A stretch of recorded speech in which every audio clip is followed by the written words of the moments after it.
أعوذ بالله من الشيطان الرجيم بسم الله الرحمن الرحيم الرحمن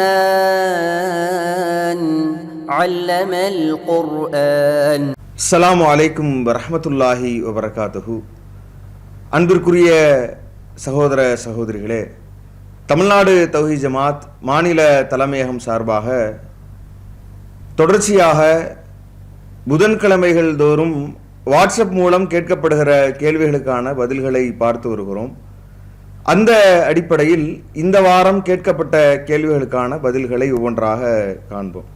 அதில் முதலாவதாக பெரம்பலூரை சார்ந்த யாசர் என்கிற சகோதரர் ஒரு கேள்வி எழுப்பியிருக்கிறார். ஒருவர் சலாம் சொல்கிறார், அதற்கு நான் பதில் சொன்ன பிறகு மீண்டும் நான் சலாம் சொல்லலாமா என்கிற கேள்வி எழுப்பியிருக்கிறார். பொதுவாக சலாம் சொல்லுவதை பொறுத்தவரை அதை மார்க்கம் ஒரு உயர்ந்த காரியமாக நமக்கு வழிகாட்டி இருக்கிறது.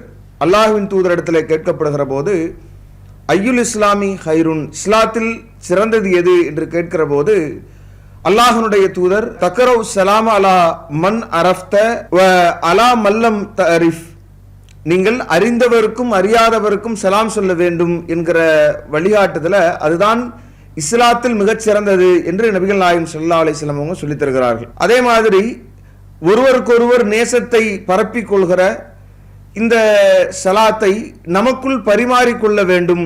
அஃப்ஸுஸ் ஸலாமு பைனக்கும், உங்களுக்கு மத்தியில் நீங்கள் சலாத்தை பரப்பிக் கொள்ளுங்கள் என்று அல்லாஹ்வின் தூதர் ஸல்லல்லாஹு அலைஹி வஸல்லம் அவர்கள் இந்த சலாம் என்கிற அந்த தூய பிரார்த்தனை ஒருவர் மீது நாம் கொண்டிருக்கிற அக்கறையை வெளிப்படுத்துகிற ஒரு மிக முக்கியமான சாராம்சமாக நமக்கு வழிகாட்டி இருக்கிறார்கள். இப்படி பல்வேறு சிறப்புகளை இது உள்ளடக்கி இருந்தாலும் கூட மார்க்கம் இதை எப்படி நாம் பயன்படுத்த வேண்டும் என்று நமக்கு வழிகாட்டி இருக்கிறதோ அந்த விதத்தில் தான் நாம் பயன்படுத்தணும்.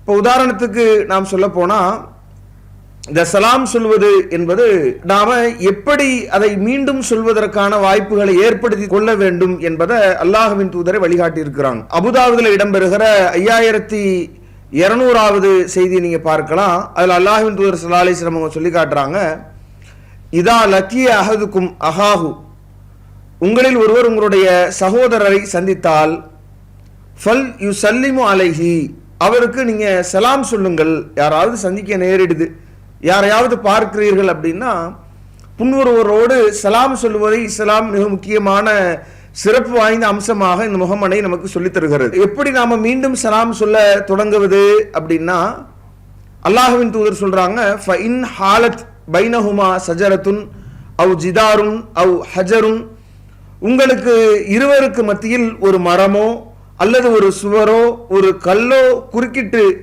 மீண்டும் சும்மா லக்கியஹு, அவரை நீங்கள் சந்திக்க நேரிடுகிற போது ஃபல் யுஸல்லிம் அலைஹி ஐலன், மீண்டும் நீங்கள் அவருக்கு சலாம் சொல்லுங்கள் என்று அல்லாஹ்வின் தூதர் ஸல்லல்லாஹு அலைஹி வஸல்லம் சொல்றாங்க.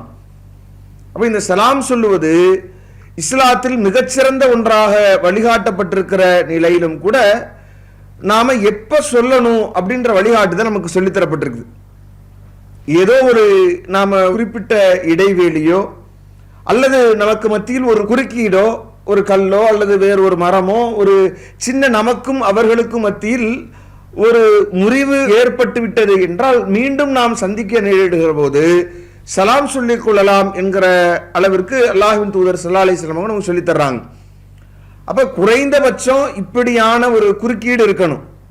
ஒரு கல்லோ ஒரு சுவரோ ஒரு மரமோ ஒரு மறைவை ஏற்படுத்தி மீண்டும் நாம் சந்திக்க நேரிடுகிற ஒரு சூழ்நிலை இருந்தால்தான் நாம் சலாம் சொல்ல வேண்டும் என்கிற வழிகாட்டுதலை நாம் பார்க்கிற போது, அப்ப நம்ம ஒருத்தர் சலாம் சொல்றாருன்னா அதற்கு பதில் சொல்லுவதே அதற்கான அந்த நன்மையை நாம பெறக்கூடிய வாய்ப்பாக இருக்கும் என்பதை நாம் பார்க்கிறோம். இங்க பாருங்களேன், அல்லாஹ்வின் தூதர் ஸல்லல்லாஹு அலைஹி வஸல்லம் சலாம் எப்படியெல்லாம் நமக்கு, அதனால தான் அதனுடைய சட்டத்திட்டங்களை சொல்லும் பொழுது இருவருக்கு மத்தியில் மனக்கசப்பு ஏற்பட்டால் 3 நாளுக்கு மேல அவர்கள் தன்னுடைய சகோதர முஸ்லீம் இடத்தில் பேசாமல் இருக்கக்கூடாது என்று அல்லாஹ்வின் தூதர் ஸல்லல்லாஹு அலைஹி வஸல்லம் அவர்கள் சொல்லிவிட்டு, அதுல சிறந்தவர் யார் தெரியுமா? அல்லாஹ்வின் தூதர் சொல்றாங்க, இன்ன அவுலன் நாசி பில்லாஹி, அல்லாஹ்விடத்தில் உங்களிடத்தில் மிகவும் நெருக்கத்திற்குரியவர் யார் என்றால் மன் பதாஹும் பிஸ்ஸலாம், சலாத்தை கொண்டு உங்களில் யார் தொடங்குகிறாரோ அவர்தான் என்று அல்லாஹ்வின் தூதர் ஸல்லல்லாஹு அலைஹி வஸல்லம் சொல்றாங்க. வெவ்வேறு செய்திகளில் பார்க்கிறோம், ஹைருஹுமா அல்லது எபுதௌ பிஸ்ஸலாம், அவர்கள் இருவர்ல யார் சலாத்தை கொண்டு முதல்ல துவங்குகிறார்களோ அவர்கள்தான் சிறந்தவர்கள் என்று அல்லாஹ்வுடைய தூதர் ஸல்லல்லாஹு அலைஹி வஸல்லம் சொல்லி காட்டுறதை பார்க்கிறோம்.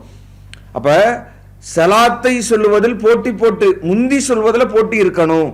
முந்தி சொல்பவர் இறைவனுடைய திருப்தியை பெறுவார், இறைவனுக்கு விருப்பத்திற்குரியவராக இருப்பார் என்கிற அளவிற்கு அது ஆர்வப்படுத்தப்படுகிறது என்றால், அப்ப முன்கூட்டி நாம சொல்லுவதற்கு முயலணுமே ஒழிய, அல்லது அப்படி சொல்லப்பட்டு விட்டால் அதற்குரிய பதிலை நாம் சொல்லிக் கொள்ளணுமே ஒழிய, திரும்ப திரும்ப நாம ஒரே சந்தர்ப்பத்தில் எந்த பிரிவும் இல்லாத நேரத்திலேயே நாம் சொல்லிக் கொள்வதை மார்க்கம் காட்டித்தரல.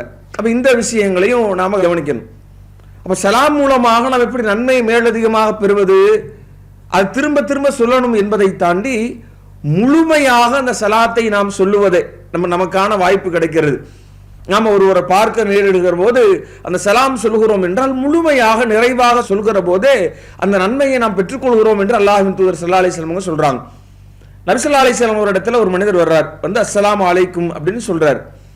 அப்ப அல்லாஹ்வுடைய தூதர் அவருக்கு பதில் சொல்லிவிட்டு ரசூலுல்லாஹி ஸல்லல்லாஹு அலைஹி வஸல்லம் அவங்க சொல்றாங்க, இவருக்கு அஷ்ருன் 10 நன்மை இருக்கிறது என்று நபி ஸல்லல்லாஹு அலைஹி வஸல்லம் சொல்றாங்க.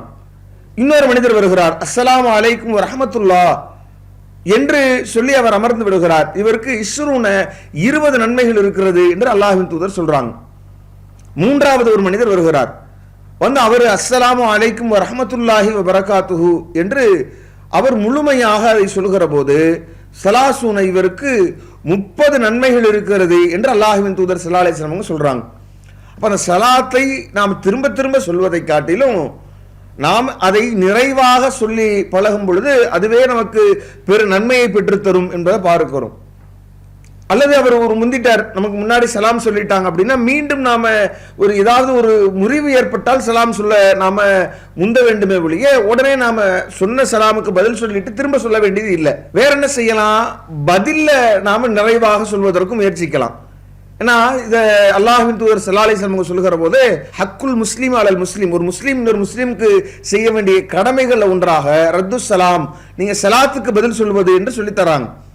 அதுவும் எந்த அளவிற்கு அப்படின்னா திருமறை வசனம் நமக்கு வழிகாட்டுகிறது, வைதா ஹுயீதும் பி தஹியத்தின், வாழ்த்து உங்களுக்கு கூறப்பட்டால் ஃபஹுய்யு பி அஹ்ஸன மின்ஹா அவ் ருத்துஹா, நீங்க அதை விட அழகானதையோ அல்லது அதையே நீங்கள் திரும்ப சொல்ல வேண்டும் என்று திருமறை வசனம் சொல்லி காட்டுகிறது. இது எந்த அளவிற்கு பார்க்கிறோம்னா, சஹீஹ் புகாரில் இடம்பெறுகிற செய்தி, அல்லாஹ் ஆதம் அலைஹிஸ்ஸலாம் அவர்களை படைத்து அங்க இருக்கிற வானவர்களுக்கு சலாம் சொல்கிறான். அப்ப ஆதம் அலைஹிஸ்ஸலாம் அவர்கள் அஸ்ஸலாமு அலைக்கும் என்று சொல்லுகிற போது அந்த வானவர்கள் அஸ்ஸலாமு அலைக்கும் வரஹ்மத்துல்லாஹ் என்று அவர்கள் கூடுதலான வார்த்தைகளையும் இணைத்து பதில் சொல்கிறார்கள் என்கிற செய்தி சஹீஹ் முஸ்லிம்ல 5463வது இலக்கத்தில் பதிவு செய்யப்பட்ட செய்தியில பார்க்கிறோம். அப்ப சலாத்தை நாம் நிறைவாக சொல்லி அல்லது முன்பாக சொல்வதற்கு போட்டி போட்டு நாம் சொல்லி அதிலையும் சில ஒழுங்குகளை பேணணும். அல்லாஹ்வின் தூதர் அதை ஒழுங்குமுறைகள்லாம் சொல்றாங்க. ஒரு கூட்டத்தாருக்கு ஒரு தனி நபர் சொல்ல வேண்டும், சிறிய கூட்டம் தான் பெரிய கூட்டத்திற்கு சொல்லணும் என்கிற மாதிரி அல்லாஹ்வுடைய தூதர் சில ஒழுங்குமுறைகளை சொல்றாங்க. அந்த ஒழுங்குமுறைகளை பேணணும். அப்படி பேணப்படலை சொல்லலை அப்படின்னா அவர்கள் சொல்லவில்லை என்கிற சூழல்ல நாம அந்த சலாத்தை முந்தி சொல்லி அந்த நன்மைகளை பெறுவதற்கான வாய்ப்புகளை பெறணும் என்பதை நாம் பார்க்கிறோம். ஆனா இந்த சலாமை அவர் சொல்லி அதற்கு நாம் பதில் சொன்ன பிறகு மீண்டும் நாம் உடனே எந்த முறிவும் இல்லாம எந்த இடைவேளையும் இல்லாம எந்த ஒரு விலகுதலும் இல்லாம நாம உடனடியாக திரும்ப சலாம் சொல்லுவது என்பது அல்லாஹ்வின் தூதர் ஸல்லல்லாஹு அலைஹி வஸல்லம் காட்டி தந்த வழிமுறை இல்லை. அப்ப நாம் அதை தவிர்த்து சலாத்தை நிறைவாக சொல்லி நன்மையை பெறுவதற்கும் அல்லது அது பதில நிறைவாக சொல்லி நன்மையை பெறுவதற்கும் அல்லது அந்த சலாத்தை சொல்வதில் முந்திக் கொள்கிற நன்மையை பெறுகிற வாய்ப்புகளை பெற வேண்டுமே ஒழிய நாம் இப்ப திரும்ப திரும்ப சொல்லிக் கொள்வது என்பது அது மார்க்க அடிப்படையில் சரியானது இல்லை என்பதை இந்த கேள்விக்குரிய பதிலாக சொல்லிக் கொள்கிறோம். அடுத்ததாக ரியாதிலிருந்து துராப்சா என்கிற சகோதரர் ஒரு கேள்வி எழுப்பியிருக்கிறார். ஒரு சகோதரர் விருந்துக்கு என்னை அழைக்கிறார், ஆனால் அந்த விருந்துக்கு கண்டிப்பாக போக முடியாது என்று எனக்கு தெரிந்தும் இன்ஷா அல்லாஹ் நான் வருகிறேன் என்கிற மாதிரியான வார்த்தைகளை பயன்படுத்தலாமா என்று கேட்கிறார். பொதுவாக ஒரு முஸ்லீம் எந்த ஒரு காரியத்தில் ஈடுபட்டாலும் அந்த காரியம் அல்லாஹ் நாடினாலே தவிர அது நடைபெறாது என்பதை ஒரு முஸ்லீம் உறுதியாக நம்பி இருக்க வேண்டும். அதனால்தான் இந்த இன்ஷா அல்லாஹ் என்கிற வார்த்தையை முஸ்லீம்கள் பயன்படுத்தக்கூடிய ஒன்றாக இன்றைக்கும் இருந்து வருகிறது. திருமறை குர்ஆன் நமக்கு சொல்லி காட்டுகிற போதே வலா தக்கூலன்ன லி ஷையின் இன்னி ஃபாயிலுன் தாலிக கதன் இல்லா ஐ யஷா அல்லாஹ், எந்த விஷயத்திற்கும் இன்ஷா அல்லாஹ் அல்லாஹ் நாடினால் என்று சொல்லியே தவிர நாளை இதை செய்வேன் என்று கூறாதீர் என்று அல்லாஹ் திருமறையிலே நமக்கு சொல்லி காட்டுகிறான்.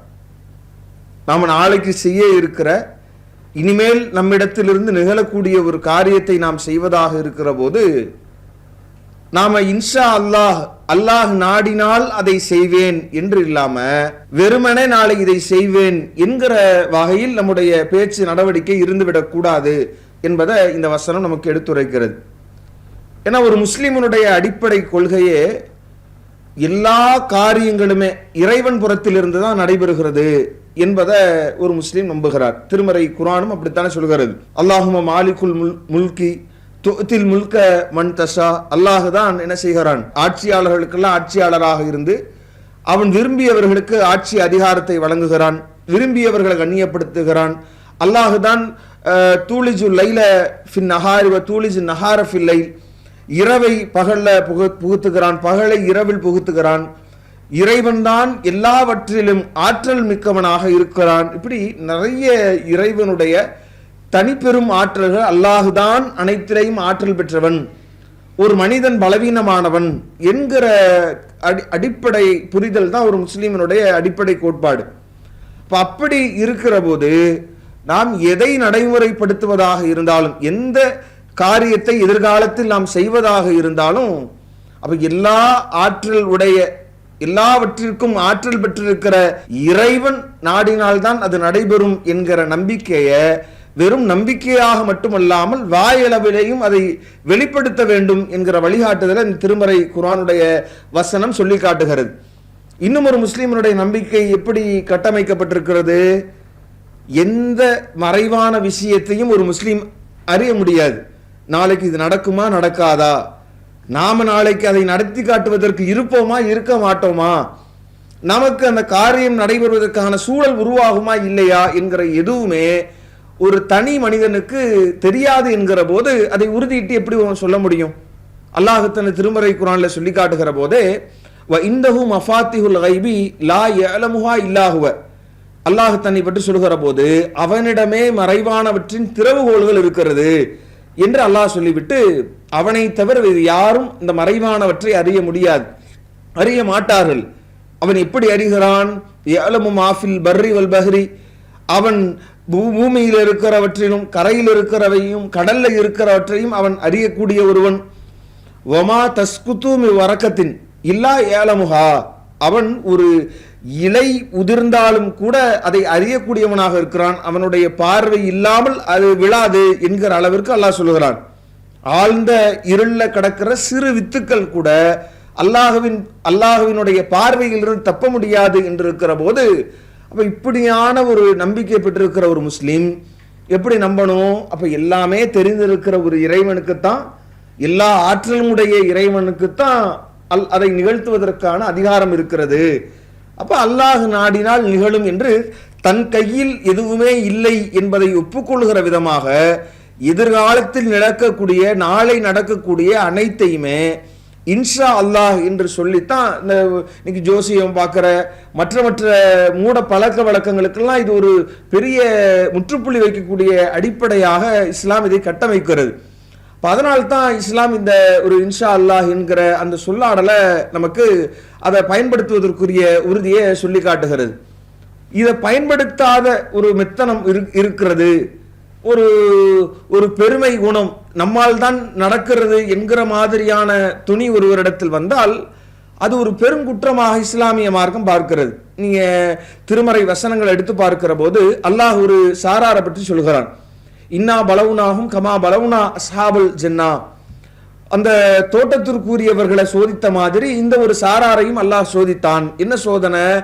அவங்க என்ன செய்தார்கள் அப்படின்னா, இது அக்ஸமு ல யஸ்ரிமுன்னஹா முஸ்பிஹீன் வலா யஸ்தஸ்னூன், அவர்கள் இன்ஷா அல்லாஹ் என்று, அல்லாஹ் நாடினால் என்று கூறாமல் காலையில் நாங்கள் அதை அறுவடை செய்வோம் என்று அவர்கள் சத்தியமிட்டு சொன்னபோது என்று அல்லாஹ் சொல்றான். அவங்க சோதனை பெற்றதற்கான காரணம் என்ன அப்படின்னா, இவங்க அந்த அறுவடை செய்வதை அல்லாஹுவின் புறத்திலிருந்து இறைவன் நாடினால் அதை செய்வோம் என்கிறது இல்லாம சத்தியமிட்டு அவ்வளவு உறுதியாக நாங்கள் அதை நிகழ்த்தி காட்ட முடியும் என்று இறை நம்பிக்கைக்கு அப்பாற்பட்டு அவர்கள் பேசினார்கள், இறை நம்பிக்கைக்கு அப்பாற்பட்டு அவர்கள் செயல்பட்டார்கள் என்பதற்காகவே அல்லாஹ் திருமறையில் சொல்கிறான், ஃபதாஃப அலைஹா தாயிஃபும் மிர் ரப்பிக்க வஹும் நாயிமூன், அவர்கள் தூங்கிக் கொண்டிருக்கிற நிலையிலேயே உமது இறைவன் சுற்றி வளைக்கக்கூடிய ஒரு பேர் ஆபத்து அந்த தோட்டத்தை சுற்றி வளைத்தது, அது ஒன்றுமில்லாமல் ஆனது என்கிற ஒரு வரலாற்றை அல்லாஹ் திருமறை குர்ஆன்ல சொல்லி காட்டுகிறான். அப்ப எந்த காரியத்தையும் நாம் செய்ய தொடங்குகிற, எதிர்காலத்தில் நடக்கவிருக்கிற காரியங்களை நாம் செய்ய போகிறோம் அப்படின்னா அதுல நாம இந்த இன்ஷா அல்லாஹ் என்பதை சொல்லி அந்த காரிய தொடர்பாக நாம் சொல்லணும் அப்படின்ற ஒரு வழிகாட்டுதலை இதுல பார்க்கிறோம். இதுல பல்வேறு நபிமார்கள் இத வழிமுறையாக வைத்திருப்பதை திருமறை குர்ஆன் நமக்கு முன்மாதிரியாக எடுத்து காட்டுவதையும் பார்க்க முடியுது. இங்க பாருங்க, நபி இஸ்மாயில் அலைஹிஸ்ஸலாம் அவர்கள் அவங்களுக்கான அந்த சோதனை கட்டம், இப்ராஹிம் அலைஹிஸ்ஸலாம் அவர்கள் கனவில் கண்ட அந்த கனவை உறுதி செய்வதற்காக வேண்டி, அதை நிறைவேற்றுவதற்காக தன்னுடைய மகனை அறுத்து பலியிடுகிற அந்த கனவு குறித்து தன்னுடைய மகனாரிடத்தில் எடுத்துரைக்கிறார்கள். யாபுனைய, என்னுடைய அருமை மகனே, இன்னி அராஃபில் மனாம், என்னுடைய கனவில் நான் பார்த்தேன், அன்னி அதுவகுக, உன்னை நான் அறுப்பது போன்று பார்த்தேன் என்று அவர் சொல்லுகிற போது, அப்ப இங்க இஸ்மாயில் அலைஹிஸ்ஸலாம் அவங்க என்ன செய்யறாங்க அப்படின்னா, அவங்க நீங்க எது கட்டளையிடப்பட்டதோ அதை நிறைவேற்றுங்கள் என்கிற வார்த்தைகளை சொல்லுகிற போது அவர் சொல்லுகிறார், இஃப் அல் மா துமர் ச தஜிதுனி இன்ஷா அல்லாஹ் மினஸ் சாபிரீன், நீங்க உங்களுக்கு எது ஏவப்பட்டதோ அதை நீங்கள் நிறைவேற்றுங்கள், அல்லாஹ் நாடினால் என்னை நீங்க பொறுமையாளராக என்னை நீங்கள் பார்ப்பீர்கள் என்று அவர் சொல்றார். அப்ப இறைவனுடைய நாட்டத்தை முன்னிறுத்துகிற ஒரு அந்த அடிப்படையை நபி இஸ்மாயில் அலைஹிஸ்ஸலாம் அவர்கள் செய்த திருமறை குர்ஆன் நமக்கு முன்மாதிரியாக எடுத்து சொல்கிறது. அதே மாதிரி நபி மூசா அலைஹிஸ்ஸலாம் அவங்க ஹித்ர் அலைஹிஸ்ஸலாம் அவர்களோடு சேர்ந்து இந்த ஒரு பயணத்தை மேற்கொள்கிற போது அவங்க இடக்கூடிய கட்டளைகள், இந்த இது மாதிரி நீங்க பொறுமையோடு என்னோடு பயணத்துல நீங்க வரணும், பொறுமை மேற்கொள்ளணும் என்கிற வழிகாட்டுதல்களை அவர் சொல்லி காட்டுகிற போதே அப்ப இவங்க சொல்றாங்க, தஜிதுனி இன்ஷா அல்லாஹு சாபிரன், அல்லாஹ் நாடினால் என்னை பொறுமையாளராக நீங்க பார்ப்பீங்க அப்படின்ற ஒரு பதில் அவங்க எடுத்து சொல்றாங்க. நபி மூசா அலைஹிஸ்ஸலாம் அவர்களுக்கு அவங்க நிர்கதியற்று இருக்கிற போது, 2 பெண்களுக்கு உதவி செய்கிற போது அவருடைய தந்தை அழைத்து அந்த மகர அந்த சில ஆண்டு காலங்கள் அவரிடத்தில் செலுத்த வேண்டும், உழைக்க வேண்டும், உழைக்கிற போது இந்த 2 பெண்களில் ஒருவரை உங்களுக்கு மணமுடித்து தருகிறேன் என்கிற ஒரு விஷயத்தை அந்த அடிப்படையை சொல்லுகிற போது அப்பையும் அவங்க சொல்லக்கூடிய ஒரு விஷயம் என்ன அப்படின்னு சொன்னா, அவங்க சொல்லக்கூடிய அந்த வார்த்தையை இறைவன் திருமறையிலே சொல்கிறான், தஜிதுனி இன்ஷா அல்லாஹு மினஸ் சாலிஹீன், நீங்க அல்லாஹ் நாடினால் என்னை நல்லோரில் உள்ளவராக பார்ப்பீர் என்று அவரிடத்திலையும் அதை தெளிவுபடுத்துகிற ஒரு சூழலை பார்க்கிறோம். இப்படி பல நபிமார்கள் இல்லாம அல்லாஹ்வின் தூதர் ஸல்லல்லாஹு அலைஹி வஸல்லம் அவர்களும் தன்னுடைய அந்த சொல்லாடல்ல மிக கவனமாக இறைவன் நாடினால், அல்லாஹ் நாடினால் என்கிற அந்த வார்த்தை பதத்தை நபிகள் நாயகம் ஸல்லல்லாஹு அலைஹி வஸல்லம் அவங்களும் அதை பயன்படுத்துவதை தன்னுடைய வளமையாக வைத்திருந்தார்கள். நபிகள் நாயகம் ஸல்லல்லாஹு அலைஹி வஸல்லம் அவங்க அந்த பத்ர் போர்ல கலந்து கொண்ட நபித்தோழராக இருக்கிற இப்பான் பின் மாலிக் என்கிற அந்த நபித்தோழர், அவர் என்ன செய்யறாருன்னா, அவருக்கு வயது முதிர்வுனால கண் தெரியாமல் போகிறது. அவர் தன்னுடைய சமூகத்தை சார்ந்த தன்னுடைய கூட்டத்தாருக்கு, பனு சாலிம் குலத்தார்களுக்கு தொழுகை நடத்தி கொண்டிருந்தார். இப்ப இவர் கண் தெரியாமல் போகிற போது மழை வந்ததுனால ரொம்ப அந்த பகுதியே மிக மோசமாக இருக்கிறது, வெள்ள நீர் சூழ்ந்திருக்கிறது. அப்ப நான் இதனால கண் தெரியாத காரணத்தினால பள்ளிவாசலுக்கு செல்லக்கூடிய சூழல் இல்லை என்பதால நான் என்னுடைய இல்லத்திலேயே தொழுது கொள்வதற்கான அந்த இடத்தை நீங்கள் தொழுது காட்டி எனக்கு அதை நீங்க உறுதி செய்து தரணும் என்று ரசூலுல்லாஹி ஸல்லல்லாஹு அலைஹி வஸல்லம் அவர்களுக்கு அழைப்பு விடுக்கிறார். அப்ப அல்லாஹ்வுடைய தூதர் சொல்கிற பதில பார்க்கிறோம், சஃபாலு இன்ஷா அல்லாஹ். அல்லாஹ்வின் தூதர் ஸல்லல்லாஹு அலைஹி வஸல்லம் அவர்களிடத்துல சொல்றாங்க, இன்ஷா அல்லாஹ் நாடினால் நான் அவ்வாறு செய்வேன் என்று நபிகள் நாயகம் ஸல்லல்லாஹு அலைஹி வஸல்லம் அவங்க அதற்கான பதில் அளிக்கிறாங்கன்றதை பார்க்கிறோம். அதே மாதிரி நபி ஸல்லல்லாஹு அலைஹி வஸல்லம் அவங்க இந்த மக்கா வெற்றி என்பது அவ்வளவு மகத்தானதாக இருந்துச்சு. அல்லாஹ்வின் தூதருடைய கரங்கள் ஓங்கி இருந்தது. யாருமே ரசூலுல்லாஹி ஸல்லல்லாஹு அலைஹி வஸல்லம் அவர்களை எதிர்த்து நிற்க முடியாது என்கிற சூழ்நிலை இருந்தது. அப்படி இருக்கிற போதும் கூட நபிகள் நாயகம் ஸல்லல்லாஹு அலைஹி வஸல்லம் அவங்க என்ன செய்யறாங்க அப்படின்னு சொன்னா, அப்ப அல்லாஹ்வின் தூதர் சொல்றாங்க, அந்த இறை மறுப்பாளர்கள்லாம் எங்க இந்த இறை மறுப்பிலேயே நீடிக்க போகிறோம்னு சத்தியமிட்டார்களோ அந்த முஹஸ்ஸப் என்கிற பள்ளத்தாக்குல தான் நாம மன்சிலுனா இன்ஷா அல்லாஹு இன் ஃபதஹல்லாஹ், அல்லாஹ் நமக்கு வெற்றி அளித்தால் இன்ஷா அல்லாஹ் நான் தங்குகிற இடம் என்பது அந்த முஹஸ்ஸப் என்கிற பகுதியாகத்தான் இருக்கும் என்று உறுதியான ஒன்று, தெளிவா தெரிய போகிற மாதிரியான விஷயமாக இருந்தாலும் கூட, அல்லாஹ் உறுதியளித்து விட்ட ஒரு பார்க்கும் பொழுதே உறுதியாக இருந்தாலும் கூட இறைவனுடைய நாட்டம் அதில் இருக்க வேண்டும் என்கிற ஒரு அடிப்படையை நடக்க போவது தொடர்பாக நபிகள் நாயகம் ஸல்லல்லாஹு அலைஹி வஸல்லம் அவர்களும் குறிப்பிட்டு காட்டுவதை பார்க்கிறோம். அப்ப இதுல கவனிக்க வேண்டியது என்ன அப்படின்னா, இது எங்க சொல்லணும் எங்க சொல்லக்கூடாது என்கிற அடிப்படையிலும் இருக்கு. இப்ப நாம இது எங்க சொல்லணும் அப்படின்னா, நடக்க இருக்கிற ஒன்று எதிர்காலத்தில் நடக்க இருக்கிறது, அப்படியான ஒரு விஷயத்தை நாம இன்ஷா அல்லாஹ் என்று சொல்லி நாம அது சம்பந்தமாக அப்படி சொல்லி நாம சொல்லுகிற வளமையை கொண்டிருக்கணும். எங்க நாம பயன்படுத்த கூடாது அப்படின்னு சொன்னா, இன்னைக்கு இதை தவறான முறையில் பயன்படுத்தக்கூடிய தேவையற்ற இடங்கள்லாம் பயன்படுத்துகிற நிலைகளை பார்க்கிறோம். இப்போ உதாரணத்துக்கு நாம சொல்ல போனோம் அப்படின்னு சொன்னா, இப்போ இன்ஷா அல்லாஹ் என்பது சில இடங்களில் கேலி கூத்தாக்கப்படுகிறது. ஒருத்தர் நான் கடன் தரேன், கடனை திரும்ப இன்றைக்கு தருகிறேன் என்று சொல்லும் பொழுது அவர்கிட்ட எந்த சோர்ஸுமே இல்லாதப்ப அவரிடத்துல அதை திரும்ப கொடுப்பதற்கான வாய்ப்பே இல்லை, அதற்கான எண்ணமும் இல்லை, அதை அவர் கொடுக்கவும் மாட்டார் என்று இருக்கிற போதும் கூட மிக துணிந்து இந்த இன்ஷா அல்லான்ற வார்த்தையை கேடயமாக அவர் எப்படி பயன்படுத்துறாரு, இன்ஷா அல்லாஹ் நான் நாளைக்கு தருவேன் அப்படின்னே சொல்றாரு. அப்ப இந்த இன்ஷா அல்லாஹ் என்கிற வார்த்தை எப்படி கேலி பொருளாக மாற்றப்பட்டிருக்கிறது என்றால், யார் எதை செய்ய மாட்டோம்னு இருக்குதோ முஸ்லிம் சமுதாயத்தில் நம்ம பார்க்கிறோம்ல, எதை நம்ம அறவே செய்ய முடியாதோ, எதை செய்ய மாட்டோமோ அதை நம்ம இன்ஷா அல்லாஹ்க்கு பின்னாடி ஒளிந்து கொண்டு அந்த விஷயத்தை அல்லாஹ் நாடினால் நான் செய்வேன், ஏங்க வரல ஏங்க தரல அப்படின்னா என்ன ஆகும், நம்ம அல்லாஹ் நாடல என்கிற மாதிரியான ஒரு மோசமான வாதங்களை முன்வைக்கிற மாதிரி அந்த அடிப்படைகளை பயன்படுத்துறத பார்க்கிறோம். அப்படி நம்ம சொல்லக்கூடாது. நம்மிடத்துல உறுதி, நம்ம அளவில் நாம் செய்ய வேண்டியதெல்லாம் செஞ்சிட்டோம், அதற்கான பொருளாதாரத்தை திரட்ட தொடங்கிட்டோம், அவருக்கு திரும்ப கொடுப்பதற்கான சூழல்களை உருவாக்கிக்கிட்டோம், அதற்கான ஏற்பாடுகளை செஞ்சிட்டோம். இவ்வளவு செஞ்ச பிறகு அல்லாஹ் வேற ஏதாவது சூழ்நிலையை நாளைக்கு மாற்றிவிட்டால் என்ன ஆவது என்கிற தயக்கம் நமக்கு இருக்கணுமே ஒழிய, எதையுமே செய்யாம எந்த முயற்சியும் முன்னெடுப்பையும் செய்யாம, அப்ப ஒருத்தர் பணத்தை கேட்கிறாரு திரும்ப கேட்கிறாருன்னு பொழுது எதுவுமே ஏற்பாடு பண்ணாம இன்ஷா அல்லாஹ் தருவேன்னு சொல்லுவது அப்ப அது அந்த வார்த்தையை எப்படி நாம பயன்படுத்துறோம், அப்ப திருமறை குர்ஆனுடைய வசனங்களும் நபிமொழிகளும் நமக்கு எதை சுட்டி காட்டி இருக்கிறதோ அதற்கு எதிரான அர்த்தத்தில் அதை பயன்படுத்த தொடங்குகிறோம்னு ஆகுது. அப்ப அந்த அடிப்படையில் தான் சகோதரர் கேட்ட இந்த கேள்வியிலையும் அறவே நான் அந்த விருந்து கலந்துக்க மாட்டேன்னு நமக்கு தெரியுது அப்படின்னா, நாம உடனே அதை என்ன செய்ய முடியும், அந்த காரணத்தை சொல்லி நம்ம விளக்கலாம். அல்லது இப்படி சூழல் இருக்கு, இன்ஷா அல்லாஹ் முயற்சிக்கிறேன் என்று நாம சொல்லலாமே ஒழிய, இன்ஷா அல்லாஹ் வருவேன்னு நாம சொல்கிறோம் அப்படின்னா அப்ப துணிந்து நாம அதை இறைவனுடைய பெயரை பயன்படுத்தி பொய் சொல்கிறோம் என்கிற மாதிரியான சூழலை தான் உருவாக்குகிறது. அதை நாம இறைவனுடைய பெயரை பயன்படுத்தி நாம அந்த வார்த்தைகளை தேவையற்ற விதத்தில் அதை பயன்படுத்துகிற குற்றத்திற்கு தான் நாம் உள்ளாவோம் என்கிற விஷயங்கள்ல மிகுந்த கவனத்தோடு அந்த வார்த்தைகளை பயன்படுத்த வேண்டும் என்பதை இந்த கேள்விக்குரிய பதிலாக சொல்லிக் கொள்கிறோம். அடுத்ததாக, ஜும்மா நேரத்தில் வியாபாரம் செய்வது கூடுமா என்கிற தலைப்பில் நமது மாத இதழான சத்திய முழக்கத்தில் ஒரு ஆய்வு கட்டுரையை சமீபத்தில் வெளியிட்டிருந்தோம். அந்த ஆய்வு சம்பந்தமான சில கேள்விகளை சில சகோதரர்கள் எழுப்பியிருந்தாங்க. அதற்கான பதில்களை பார்ப்பதற்கு முன்பாக அந்த ஆய்வு தொடர்பான ஒரு சுருக்கத்தை முதல்ல நாம் பார்ப்போம்.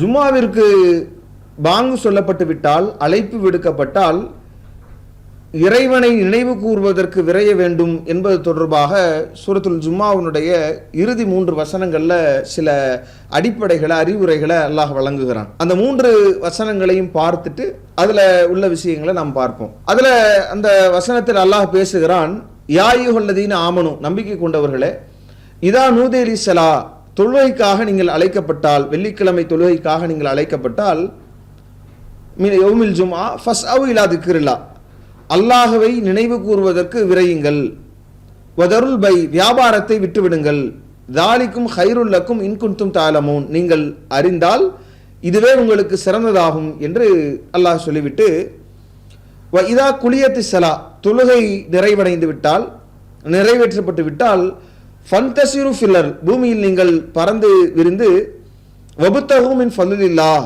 அல்லாஹ்வுடைய அருளை தேடுங்கள், வதுக்குருல்லாஹ கசீரன் லஅல்லக்கும் துஃப்லிஹூன், நீங்கள் அல்லாஹ்வை அதிகமாக நினைவு கூறுங்கள், நீங்கள் வெற்றி பெற்றவராவீர்கள் என்று அல்லாஹ் சொல்றான். அடுத்த வசனத்துல, இறுதி வசனத்துல, வ இதா ராவ் திஜாரத்தன் அவ் லஹவன் இன்ஃபல்லு இலைஹா வ தரக்கூக காயிமா, நபியே, வியாபாரத்தையோ வீணானதையோ அவர்கள் பார்த்தால் உம்மை நிற்கும் நிலையில் அப்படியே விட்டுவிட்டு அவர்கள் அதை நோக்கி சென்று விடுகிறார்கள். குல்மா இந்தல்லாஹி ஹைரு மினல்லாஹி வ மினத் திஜாரா, வீணானதையும் இந்த வியாபாரத்தையும் விட அல்லாஹ்விடத்தில் இருப்பதுதான் சிறந்தது, மிகச் சிறந்தது என்று அல்லாஹ் சொல்லிவிட்டு, வல்லாஹு ஹைரு ராசிகீன், உணவளிப்பவர்கள்ல அல்லாஹ் தான் சிறந்தவர் என்று இந்த வசனம் முடிகிறது. இப்போ இந்த 3 வசனங்கள்ல அல்லாஹ் தொழுகைக்கான அழைப்பு ஒரு புறம் விடுகிற மாதிரி, வியாபாரத்தை நிறுத்திக் கொள்வது தொடர்பாகவும் இதுல அல்லாஹ் பேசுறான். இந்த வசனங்களை புரிவதில் 2 வேறுபட்ட கருத்துக்கள் நிலவுது. முதலாவது கருத்து என்ன அப்படின்னா, இப்போ ஜும்மாவிற்காக வேண்டி அழைப்பு விடுக்கப்படுது, வாங்க சொல்லப்பட்டுருச்சு அப்படின்னா வியாபாரமும் தடுக்கப்பட்டதாக ஆகிவிடும், வியாபாரத்தை நாம் தடை செய்யப்பட்டதாக கருதணும், அந்த நேரத்தில் நாம் வியாபாரம் செய்யக்கூடாது, நாமும் செய்யக்கூடாது, யாரையும் வைத்தும் செய்யக்கூடாது என்கிற ஒரு கருத்து முன்வைக்கப்படுது. இரண்டாவது கருத்து என்ன அப்படின்னா, ஜும்மா செல்வது யார் மீது கடமையோ அவங்க மட்டும்தான் அந்த வியாபாரத்தை விடணும், அவர்கள் மீது மட்டும்தான் அந்த வியாபாரத்தை விடுவது சம்பந்தமான வழிகாட்டுதல் வழங்கப்பட்டிருக்குது, அதுல இவங்க வேறு யாரையும் வைத்து வியாபாரத்தை செய்து கொள்வதில் இதுல தவறில்லை என்கிற இரண்டாவது கருத்து இருக்கிறது. இப்ப இந்த 2ல முதலாவது கருத்தை நாம் இதுவரைக்கும் சொல்லி வந்திருந்தாலும் கூட, அந்த இரண்டாவது கருத்து தான் பல மார்க்க ஆதாரங்களுக்கு நெருக்கமானதாக இருக்கிறதுனால நாம் ஆய்வு செய்கிற போது அந்த இரண்டாவது கருத்தை நாம இப்ப உறுதி செய்திருக்கிறோம், அதான் சரியானது என்று நாம் சரி காண்றோம். இதை எப்படி நாம சரியானது என்ற ஆதாரங்களின் அடிப்படையில் பார்க்கிறோம் அப்படின்னா, முதலாவது இந்த வசனங்கள் வியாபாரத்தை தடை செய்கிறதா என்கிற நோக்கில் நீங்க கவனிச்சு பார்த்தீங்கன்னா, அல்லாஹ் முதல்ல சொல்லுகிறது யா அய்யுஹல்லதீன ஆமனு என்று அழைத்து, இதா நூதிய ஸலா, தொழுகைக்காக அழைக்கப்பட்டால், யௌமில் ஜும்ஆ, ஜும்ஆவுடைய தொழுகைக்காக நீங்கள் அழைக்கப்பட்டால், ஃபஸ்அவு இலா திக்ரில்லாஹ் வ தருல் பை, நீங்கள் அல்லாஹ்வை நினைவு கூறுவதற்கு விரையுங்கள், வியாபாரத்தை விட்டுவிடுங்கள் என்று அல்லாஹ் சொல்கிற இந்த கட்டளை என்பது வியாபாரத்தை தடை செய்கிற ஒன்றா இருக்கிறதா அப்படின்னா இல்லை. இதுல நீங்க கவனித்து பார்க்கும் பொழுது இதுல 2 விதமான அடிப்படைகளை சொல்லப்பட்டாலும் கூட, ஒன்று விரையணும், அல்லாஹ்வை நினைப்பதற்கு, வியாபாரத்தை விடணும். இதுல முதலாவது கட்டளையை நாம் எப்படி விளங்கிக்கிறோம், யா அய்யுஹல்லதீன ஆமனு அல்லாஹ் அழைக்கிறான்ல, இந்த அழைப்பு யாரை நோக்கியதாக புரிகிறோம் அப்படின்னா, அல்லாஹ்வின் தூதர் ஸல்லல்லாஹு அலைஹி வஸல்லம் அவங்க சொல்லக்கூடிய செய்தியின்படி சில விதிவிலக்குகளையும் புரிகிறோம். இதுல பெண்கள் உள்ளடங்க மாட்டாங்க, பயணிகள் உள்ளடங்க மாட்டாங்க என்கிற விளக்கத்தோடு நாம் அதை புரிகிறோம். அல்லாஹ் நம்பிக்கை கொண்டவர்களே, நீங்க அல்லாஹ்வை விரையுங்கள்னு முதல் கட்டளை சொல்றான்ல, அல்லாஹ்வை நோக்கி யார் விரையணும், பாங்க சத்தம் கேட்கறது, தொழுகைக்காக நாம் அழைப்பு விடுக்கப்படுகிறது, யார் விரைந்து அங்க சென்று இருக்கணும் அப்படின்னா பெண்கள் செல்ல வேண்டிய அவசியம் இல்லைன்னு விளங்குறோம், பயணிகள் செல்ல வேண்டிய அவசியம் இல்லை என்று நாம் விளங்குறோம், பிற மதத்தை சார்ந்தவர் அங்கு செல்ல வேண்டிய அவசியம் இல்லை, அது அவர்களை பற்றி பேசல என்பதை விளங்குறோம். அப்படி யாரெல்லாம் ஃபஸ்அவு இலா திக்ரில்லாஹ், அல்லாஹ்வை நினைவு கூறுவதில் விரைய வேண்டும் என்ற கட்டளைக்குள்ள வரமாட்டாங்களோ அவர்கள் அந்த தருல் பை வியாபாரத்தை விட்டுவிடுங்கள் என்கிற இரண்டாவது கட்டளைக்கும் வரமாட்டாங்க என்பதையும் நாம சேர்த்து புரிகிறோம். ரெண்டுமே இரண்டு கட்டளைகள் இடப்படுது.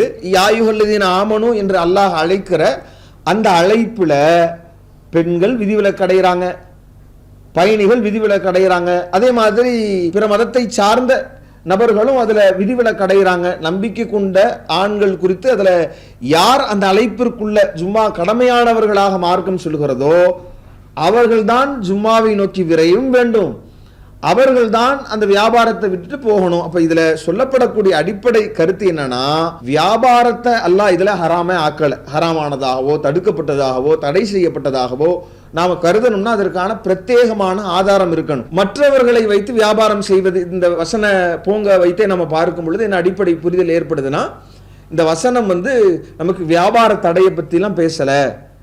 நீங்க தொழுகைக்கு விரைந்து செல்வதற்கு வியாபாரம் தடையாக இருந்து விடக்கூடாது. வியாபாரத்தை விட்டுட்டு நீங்க மற்ற காரியங்களில் ஈடுபடுவதை விட்டுட்டு நீங்க தொழுகைக்கு போங்கன்னு சொல்லப்படுவதே ஒழிய இதுல தடை வேறு யாரையும் வைத்து நீங்க பார்க்க கூடாது, அந்த பொருளாதாரமே ஹராம், பொருளீட்டுவதே தடை செய்யப்பட்டது என்கிற மாதிரி எந்த அடிப்படை ஆதாரங்களும் இல்லை என்பதை நாம் தெளிவாக புரிஞ்சுக்கிறோம். இதை வச்சுட்டு என்ன அடிப்படைகள்ல சில கேள்விகள் முன்வைக்கப்படுகிறது அப்படின்னா, அப்ப சனிக்கிழமை வாசிகளுடைய நிகழ்வு அதுல அல்லாஹ் சனிக்கிழமை மீன் பிடிக்கக்கூடிய அந்த கூட்டத்தார்கள் பற்றி பேசுகிற போது அன்றைய தினம் முழுக்க மீன் பிடித்தல் என்கிற அந்த தொழில் அவங்களுக்கு ஹராமாக்கப்பட்டிருந்துச்சு, தடை செய்யப்பட்டதாக இருந்துச்சு. அப்ப அவர்களுக்கு எப்படி அந்த தடை செய்யப்பட்டதோ அது மாதிரி தான் வெள்ளிக்கிழமைகள்ல தொழுகையினுடைய அந்த குறிப்பிட்ட நேரம் முஸ்லிம்களுக்கு தடை செய்யப்பட்டது என்கிற ஒரு ஒப்பீடு செய்யறாங்க. முதல்ல இப்படி ஒப்பீடு செய்வதற்கு என்ன ஆதாரம்? இப்படி இவங்க ஒப்பீடு செய்கிற விதத்தில் யார் இதை தடை செய்யப்பட்டதாக கருதுறாங்களோ அவங்களாகவே இதை ஒப்பீடு செய்யறாங்களே ஒழிய குரானிலேயோ ஹதீஸிலேயோ இப்படியான ஒரு ஒப்பீடு இல்லை அப்படின்றத நாம் முதல்ல அழுத்தமாக புரிந்து கொள்ளணும். இன்னும் இதுல கவனிக்க வேண்டிய விஷயம் என்ன அப்படின்னு சொன்னா, அங்க இவங்க இந்த வியாபாரமே ஹராம்னு சொல்லப்படுகிற மாதிரி ஒரு ஆதாரம் காண்பித்து விட்டால் அப்ப நாம இரண்டும் ஒப்பிடுவதற்கு, ஏன்னா இதுவும் ஹராமான ஒன்று, சனிக்கிழமை வாசிகளுக்கும் அன்றைய தினத்தில் அவங்களுக்கு அந்த தொழிலை செய்வது ஹராமாக்கப்பட்டிருந்துச்சு, இரண்டும் ஒன்றாக இருக்கிறது என்று நாம ஒப்புமைப்படுத்தலாம். ஆனா இந்த இடத்துல நாம அப்படி ஒப்பிட்டு பார்ப்பதற்கு ஏதாவது அடிப்படை இருக்கிறதா அப்படின்னா, ஒன்று அன்றைய தினம் முழுக்க அவர்களுக்கு ஹராமாக்கப்பட்டிருக்குன்னு தெளிவா திருக்குறான் சொல்லிருச்சு. ஆனா இங்கு என்ன அடிப்படைனா, நீங்க வியாபாரத்தை காரணம் காமிச்சு தொழுவாம இருந்தாதீங்க, தொழுகைத்தான் இங்க பிரதானமான அடிப்படையாக இருக்கிறதே ஒழிய இங்க வியாபாரத்தை விடணும் என்பது அடிப்படையாக அதை தடை செய்யப்பட்ட ஒன்றாக கருதுவதற்கு இடமில்லை என்கிற போதே அப்ப ஒப்பீடு என்பது ஆதாரமற்றது, அடிப்படையற்றது என்பதை நாம் புரிந்து கொள்கிறோம்.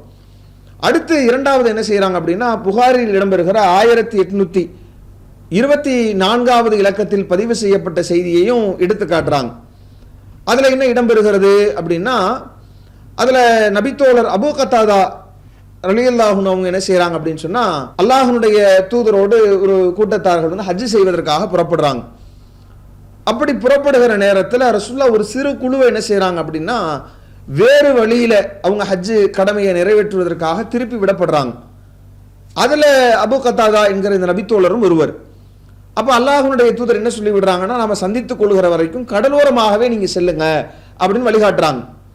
அப்ப கடலோரமாக இவங்க சென்று இவங்க அந்த வழியாக கொண்டிருக்கிற நேரத்துல ஒரு காட்டு கழுதையை பார்க்கிறாங்க.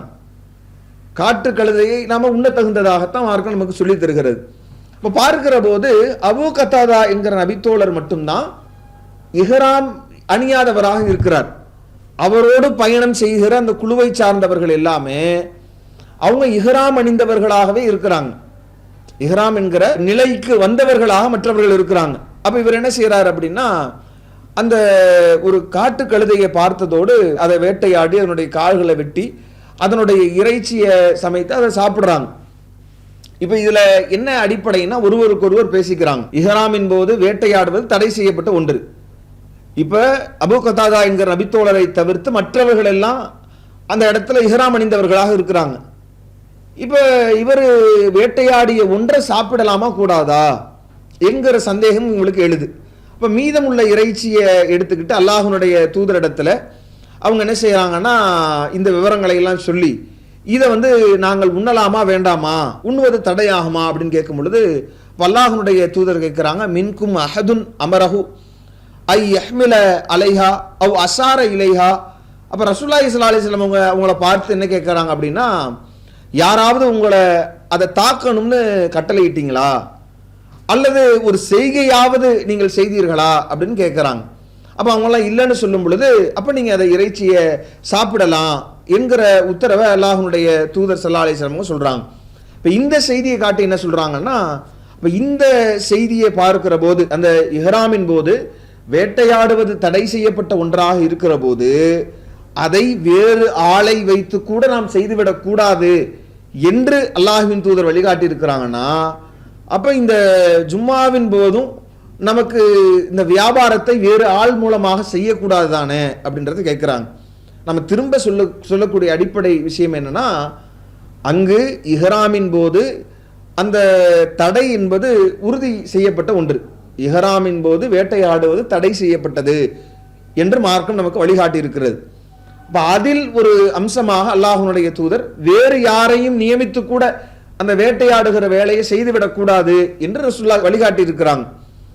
அப்ப அந்த ஒரு சட்டத்தை, இஹ்ராம் சொல்லப்பட்டிருக்கிற அந்த சட்டத்தை இங்க இவங்க எதுக்கு கொண்டு வர்றாங்க அப்படின்னா, வியாபாரம் என்பது தடை செய்யப்பட்டதாக ஆதாரமே இல்லாத ஒன்றை, ஜும்மா அன்றைக்கு வியாபாரம் செய்வது தடுக்கப்பட்டது அப்படின்னு இருந்துச்சுன்னா அப்ப வேணா இந்த கேள்வியை அவங்க முன்வைக்கலாம்.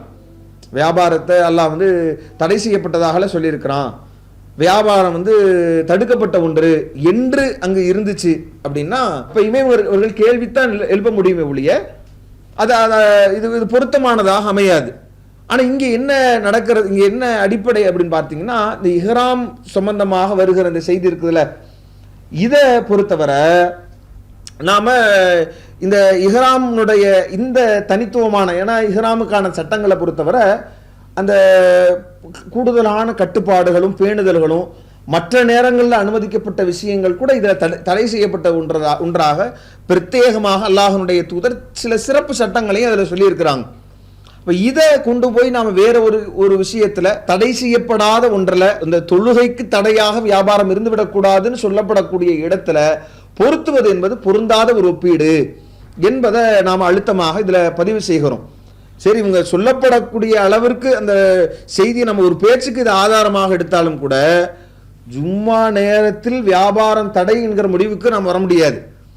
இதில் நீங்கள் பார்த்தீங்க அப்படின்னு சொன்னால், எப்படி இஹ்ராம் அணிந்தவர் அவர் வேட்டையாடுமாறு சுட்டு காட்டுவதையோ ரசூலுல்லா அவர் சைகை செய்வதையோ தடுத்திருக்கிறாங்களோ, அது மாதிரி இவர் அந்த ஜும்மாவின் போது அந்த பிரத்யேகமான நபர் ஜும்மாவில் உட்கார்ந்துகிட்டு வியாபாரம் செய்வதற்கான வேலைகளை செய்வதோ, வியாபாரத்திற்கான செய்கைகளை செய்வதோ, அதற்கான கட்டளைகளை இடுவதோ செய்யக்கூடாது என்று புரியலாமே ஒழிய, சம்பந்தமே இல்லாமல் ஜும்மாவில் வேறு ஆளை வைத்து நாம நியமித்து வேலைகளில் ஈடுபடலாமா கூடாதா என்கிற பேச்சிற்கே இங்கே இடம் இல்லை. இதை முதல் அடிப்படையாக நாம் பார்க்கிறோம்.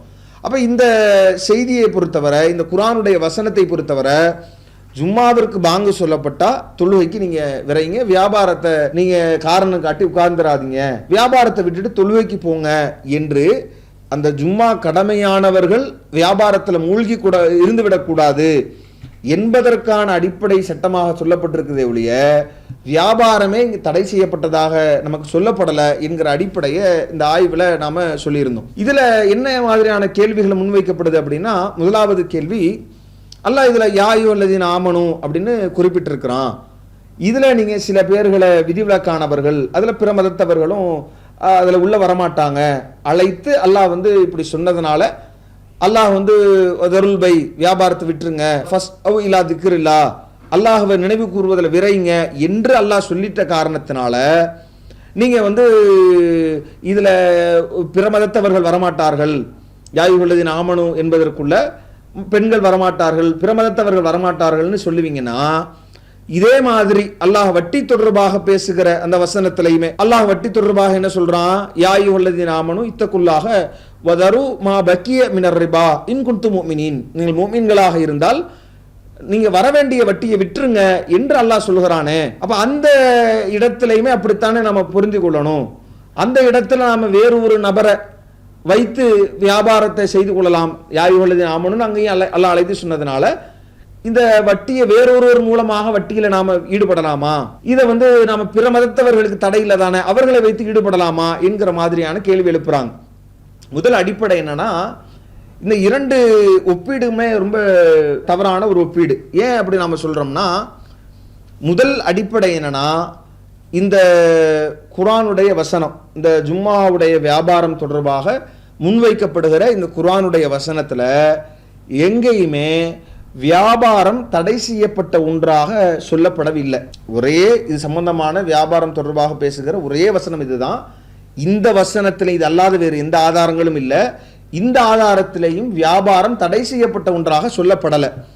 அப்ப அப்படி சொல்லப்படுகிற போது அப்ப யாருக்கு அந்த ஜும்மா கடமையாக்கப்பட்டதோ அவங்க வியாபாரத்திலிருந்து வெளியாகணும், அவங்க வியாபாரம் செய்யக்கூடாது என்பதைத்தான் இந்த வசனம் பேசுது, அதைத்தான் இந்த வசனத்தின் போங்கு நமக்கு சொல்லுகிறது என்று இருக்கிற போது, அப்ப இதை போய் நீங்க தடை செய்யப்பட்ட ஒன்றோடு எப்படி பேச முடியும்?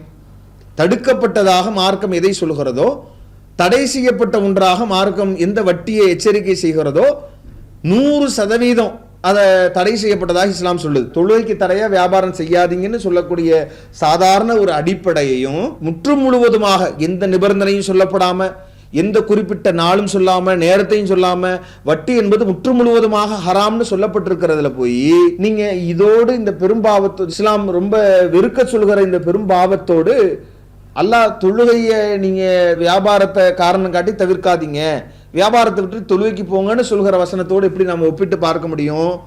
இப்ப என்ன கேள்வி எழுப்புறோம்னா, அப்ப அப்படி நீங்க புரிவதாக இருந்தால், அப்ப இந்த வசனங்கள்ல வட்டி எப்படி எல்லாருக்கும் ஆனதோ அது மாதிரி இது எல்லாருக்கும் ஆனது என்று நீங்க பேசுறதாக இருந்தால், அப்ப இதுல இருக்கிற ரெண்டு கட்டளைகளையும் அப்படிதான் நீங்க பேசணும்.